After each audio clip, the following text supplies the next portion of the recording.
Welcome back, and today I want to share another easy recipe. Today I'm going to be making an easy chicken marsala with some add-ins, which will be some artichokes and asparagus on the side.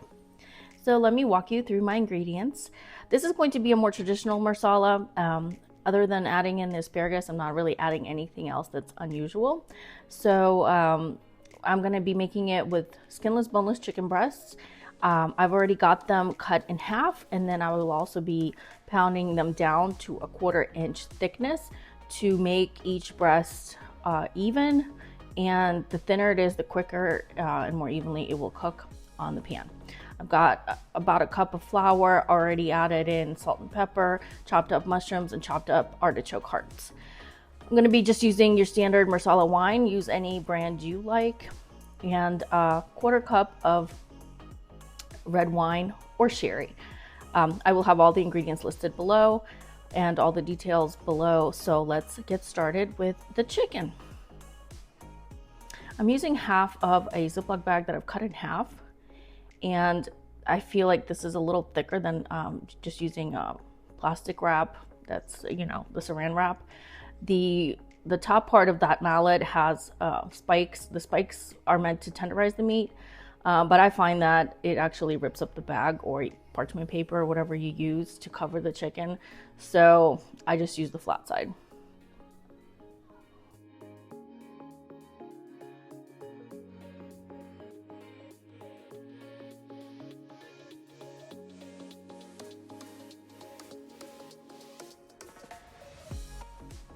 This yields a lot of flat chicken, so I'm actually going to be frying it in 2 stages. So you could bread like 3 pieces and fry them, and then wait to bread the other 3 pieces. But I'm going to go ahead and just bread everything together, put it on one tray, and bring it over to my stove. As the pan is heating up, I'm starting it off on medium, and I'm bringing all my ingredients over. And here's the things I'm going to make on the side. Asparagus, it's just in a glass bowl with a little bit of water on the bottom and a little bit of salt. I will microwave that for about 6 minutes to let its steam cook. And then I'm going to make fettuccine pasta on the side, just boil for 12 minutes. The pan is nice and hot, and to this now I'm adding half of the butter. So 2 tablespoons of butter, 2 tablespoons of olive oil. And the pan that I'm using is an all-clad stainless steel pan. It's great for this type of frying because it's really easy to clean up. You can actually use a steel brush on these types of pans, and they heat up really quickly. They're really nice. They're dishwasher safe, and they're also oven safe. So it's a great versatile pan. You can finish things like steaks or chicken in the oven in this pan. Just remember to use oven gloves when handling it, removing it from the oven. So once the butter and oil start sizzling, that's when I will add in 3 pieces of this chicken. You don't want to overcrowd it. Okay, the pan is sizzling nicely, so we're ready to go ahead and pop them in, and I think these will probably cook for 3 to 4 minutes. Because they're so thin, the cooking should not take that long. So these will cook for about 4 minutes on each side. And once I turn them over and let them cook a little bit, after that I'll add in the mushrooms too, so that they get cooked thoroughly as well. You want the chicken to have nice browning on both sides, and since we're doing this in 2 batches, I will then remove the pieces that are cooked. They don't have to be cooked thoroughly yet because we're also going to cook them covered in the wine sauce.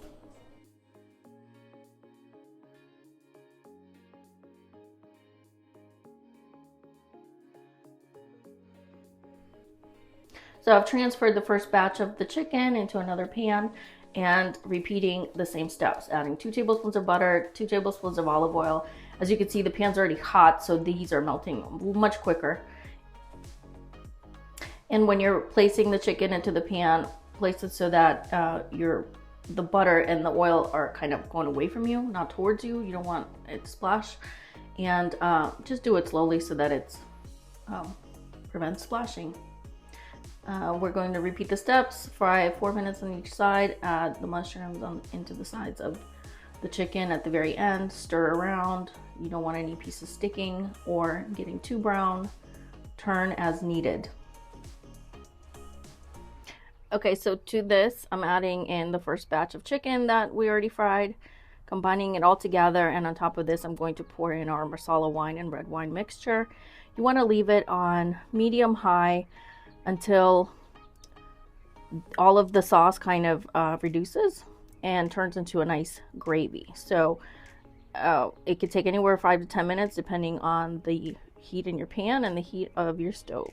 And I'm also adding in those marinated artichokes on top to let them kind of warm through as well.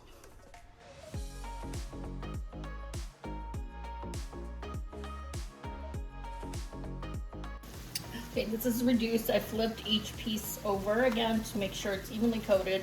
And as you can see, what you want is you want the wine to kind of reduce down to a nice saucy gravy and for it to coat the chicken. So now, just to make sure the chicken is fully cooked through, cover it with a lid, reduce this to 4 to simmer, cover with a lid and let it sit another 10 minutes and then it'll be ready to serve.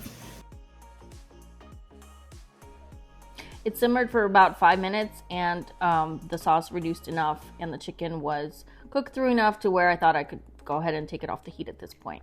It's very moist and the sauce at the bottom is coating the chicken really nicely. So that is our gravy. This is the final result. I'm going to serve it right from the pan. And I have steamed asparagus on the side and I have fettuccine pasta boiling as well. The Marsala wine gives it a nice sweet flavor, but the vegetables and the flour make it savory. So it's a really unique flavor combination for an Italian chicken recipe. I hope you try this recipe. It's easy, it's savory, it's filling, and you can play around with different sides and add-ins. So thank you for watching today. Have a great day, and I'll see you in my next one.